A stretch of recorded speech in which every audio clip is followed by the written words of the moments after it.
Bueno, estamos en Nueva York otra vez, y esta vez en el centro de posgraduados de la City University de Nueva York, que está delante del Empire State. Y hemos venido a esta universidad porque aquí está un profesor, el profesor Joe Dauben, que es, sin lugar a dudas, el matemático que mejor ha sabido explicar a sus alumnos primero y a muchas audiencias, incluidas las de la BBC después y la nuestra, por qué las matemáticas y la ciencia surgieron para resolver problemas muy concretos y cotidianos de la gente, para medir los espacios en que habitaban, los espacios que trabajaban, para medir con una estaca la distancia a la que estaba el sol, y de eso es de lo que va hoy Redes.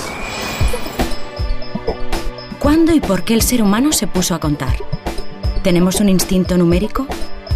A veces nos cuesta creerlo, pero las matemáticas y los números se esconden detrás de cada actividad humana, desde la más trivial hasta la más sofisticada o sublime.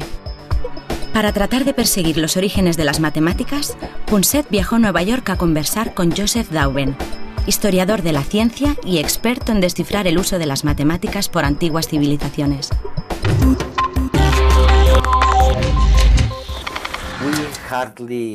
Ahora apenas sabemos, por primera vez, cuándo empezamos a hablar, los orígenes del lenguaje. Tuvieron que pasar cantidad de cosas a nivel biológico antes de que empezáramos a hablar. La caída de la laringe, bueno, cantidad de cosas. Ahora parece que sabemos o pensamos que quizás ocurrió hace unos 100.000 años. Unos 100.000 años antes de Cristo, digamos. Pero no sabemos nada, al menos en cuanto al ciudadano medio se refiere, sobre los números y las matemáticas. ¿Cuándo empezaron a contar? 1, 2, 3... ¿Y por qué era tan necesario como el propio lenguaje? Esta es mi primera pregunta, Joe. Sí, los números nos rodean. Y damos por sentado que cuando miramos a un grupo de gente, podemos contar. 1, 2, 3, 15, calculamos cientos o miles quizás. Pero el origen de los números, como el origen de casi todo, está embebido en la mitología. Aunque estos orígenes se pierden porque todo empieza a consignarse muy tarde, al menos en términos de sociedad civilizada. Probablemente uno de los ejemplos más primitivos de números lo encontramos en esta tabla de arcilla babilónica. ¿Que es de hace 3.000 años? Probablemente es del 1500 a.C. ¿Y qué grababan aquí? Lo que ves aquí se conoce como triples pitagóricos y su nivel matemático es bastante avanzado, pero los números que están representados son bastante sencillos. De hecho, son dos.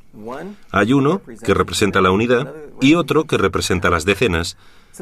Esto nos dice algo sobre el origen de los números y cómo empezamos a contar. No siempre con base 10, que es el sistema que ahora damos por supuesto. Y siempre pensamos que existe. Sí, pero probablemente los primeros números fueran sencillamente barras. Barras para llevar un registro, por ejemplo, del número de animales muertos durante la cacería o la recurrencia de las 4 lunas para elaborar una especie de calendario básico. Los indios en Sudamérica, los incas, solían atar nudos, lo que llamaban quipus, para llevar las cuentas y los registros. De modo que hay diversos modos de desarrollar un concepto rudimentario de aritmética. Pensemos en nuestro número 1, es una barra. Y en China, el número 1 es simplemente una línea horizontal. El número 2 son 2 líneas horizontales. El número 3 son 3 líneas horizontales, pero es un poco difícil ir añadiendo líneas, de modo que otros símbolos entran en juego para representar los otros dígitos. Y el quid de la cuestión, cuando ya existen los números, es hallar la manera de manejarlos, es decir, sumar, restar, multiplicar y dividir. Y cuando nos fijamos en los antiguos egipcios, los babilonios, los romanos, los griegos, los chinos, todos han desarrollado este tipo de sistemas. Porque siempre estaban midiendo cosas, ¿no? Así es. Las matemáticas se revelaron como una necesidad práctica de la sociedad corriente. ¿Qué caray estaban haciendo aquí en este grabado, por ejemplo? Vamos a ver, Eduardo. Mira, se trata de otro dibujo que ya sabía yo que te parecería interesante. Si vas al Museo de Arte Metropolitano de Nueva York, verás estas reproducciones que proceden de una de las primeras expediciones que el Metropolitano envió a Egipto. Las reproducciones se encontraron en tumbas en el Valle de los Reyes, cerca de Luxor. Muestran a los supervisores de las tierras, los conocidos como agrimensores, y se puede ver que llevan cuerdas. Estas cuerdas se utilizaban para medir las parcelas. Tienes razón. De hecho, se pueden ver las cuerdas, ¿no? Sí, eso es. Y llevan la cuerda así. Si acudimos a la Biblia, veremos que se habla de los tensores de cuerdas. Los indios tenían estos tensores de cuerdas.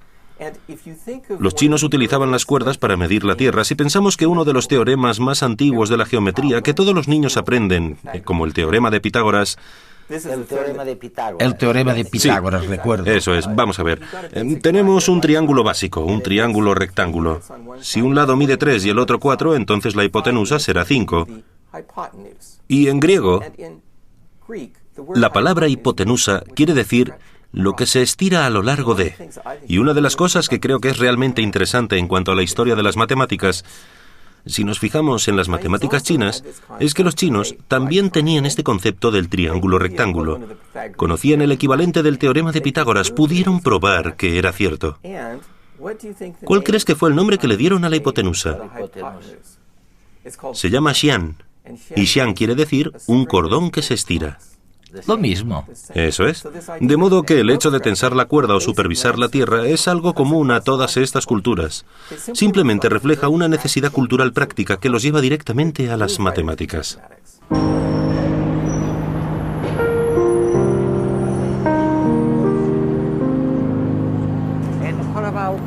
¿Y cuál fue el paso siguiente? Probablemente la astronomía, no medir lo que estaba ocurriendo en el día, en la noche. Bueno, mira el Sol. Podríamos decir, ahí está el Sol. ¿A qué distancia se encuentra? En principio podríamos medirla o encontrar maneras de hacerlo, cogiendo un polo como este, y ver la distancia a la que quedan las sombras que proyecta el Sol. ¿Mediríamos la distancia? ¿Lo probamos? Sí. Vamos a ver, Eduardo, vamos a hacer un pequeño experimento. Si quieres ver a qué distancia se encuentra el Sol, coges un palo como este. Mides la distancia aquí. Bueno, es la misma que esta línea. Usamos la trigonometría y podemos calcular a qué distancia se encuentra el Sol. Solo utilizando estos simples cálculos. Y así es como se utilizaban las matemáticas hace miles de años, ¿no? Sí. Con triángulos muy simples. Lo encontramos en los antiguos griegos también. Es algo que nos rodea. Y cuando pensamos en ello, veremos que se produce de forma muy natural. Es simplemente una aplicación muy sencilla, con resultados muy profundos. Contamos. 1, 2, 3. Tienen números las horas y los calendarios. Todas las medidas de las cosas. Las recetas de cocina, las postales, las direcciones. Nos sirven para medir, para establecer relaciones, para calcular cuánto tiempo nos hace falta para llegar al trabajo. Los números son los átomos de las matemáticas, el principio de todas las cosas, la regla capaz de limitar la realidad y darle orden, de hacerla comprensible. Nacemos con una capacidad innata para el procesamiento numérico. Investigaciones de psicología cognitiva han demostrado que los bebés de 6 meses ya son capaces de discriminar visualmente entre conjuntos de 2 y 3 objetos. Ese sentido numérico propició que hace 3.500 años las matemáticas se revelaran como una necesidad práctica de la sociedad corriente. Las matemáticas nacen de necesidades prácticas como la medida de campos, la administración de rebaños, la observación de los astros. Y el uso de números para todas esas actividades se vuelve sistemático ya en las primeras civilizaciones, en Egipto y Mesopotamia, que cuentan con sistemas de numeración sofisticados que se desarrollan en paralelo con los sistemas de escritura. De hecho, no es casual que la escritura y la notación numérica nazca entonces. En Grecia el número alcanza una categoría casi mágica, divina, con los pitagóricos. En el siglo III a.C., los matemáticos y filósofos griegos se dan cuenta de que no todo es posible reducirlo a números, que problemas muy simples de tipo geométrico, como la medición de la diagonal de un cuadrado, son insolubles, no tienen solución numérica. Los griegos expresan esa imposibilidad con el término irracional.